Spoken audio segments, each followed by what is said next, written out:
Sir Paul, ano yung reaction mo kanina nung nakita mo yung cross? Sa sky? Yes. Alam mo, I feel so blessed and protected. It's a sign of miracle actually. It's first time I saw and it's really, I cannot explain.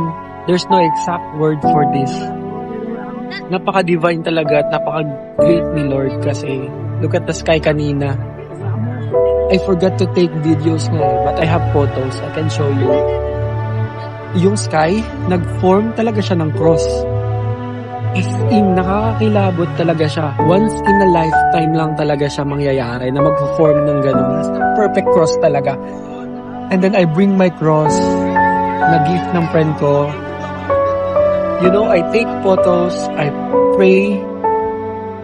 Ay, grabe, kinikilabutan ako pero it's really a sign of protection na everything will be okay.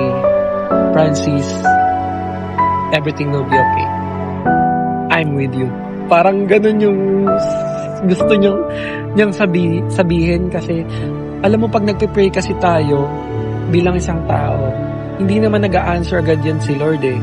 Hindi naman yan magpapakita sa'yo. Hindi naman yan mag-a-answer by words or pupunta sa panaginip mo just to give His answer sa mga prayers and questions mo. Pero may mga sign yan. May mga taong pinapadala yan sa'yo na mag-guide sa'yo, magpo-protect sa'yo and will help you. And that's the sign. There's a sign in the sky. God is with you.